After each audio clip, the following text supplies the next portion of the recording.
இடத்துல உங்க பிறந்த தேதி, அடுத்தது ஆதார் கார்டு நம்பர், உங்களுடைய போன் நம்பர், உங்க அப்பா பேரு, அவருடைய ஓட்டு ஐடி கார்டு இருந்துச்சுன்னா இருந்தால் அவரது எழுதணும். அம்மா பேரு, அவங்களுடைய ஓட்டு ஐடி கார்டு நம்பர் இருந்துச்சுன்னா அவங்கள்ட்ட எழுதணும்.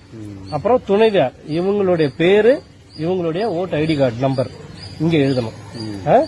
அதுக்கப்புறம் இங்க என்ன பண்றீங்கன்னா உங்க பேரு, உங்க ஓட்டு ஐடி கார்டு நம்பரு, அப்பா பேரு, அவர் தந்தை, உறவுமுறை தந்தை, புதுச்சேரி மாவட்டம் நம்மளுக்கு புதுச்சேரி தான், மாநிலமும் நம்மளுக்கு புதுச்சேரி தான், சட்டமன்ற தொகுதி உழவர்கரை. இந்த நம்பர் மட்டும் 2002ல நீங்க இருக்க வேண்டிய நம்பரை நம்ம எழுதணும். நான் என்ன பண்ணிருக்கேன்னா 2002ல இருக்கிற நம்பரை நானே எழுதி வச்சிருக்கிறேன். இப்ப நான் என்ன பண்றேன், உங்களுக்கு அதை எழுதி கொடுக்குறேன் பென்சில்ல, நீங்க அதை திருத்தி பேனாவில மாத்தி எழுதிடுங்க. சரியா? இங்க உங்க கையெழுத்து, இங்க ஒரு புகைப்படம், அதாவது போட்டோ ஓட்டணும். நான் எங்க டிக் பண்ணிருக்கணும் அங்கதான் எழுதணும், வேற எதுவும் எழுதக்கூடாது. அடுத்தது இவங்களுக்கு என்ன சொல்றேன் பாருங்க, இங்க எழுத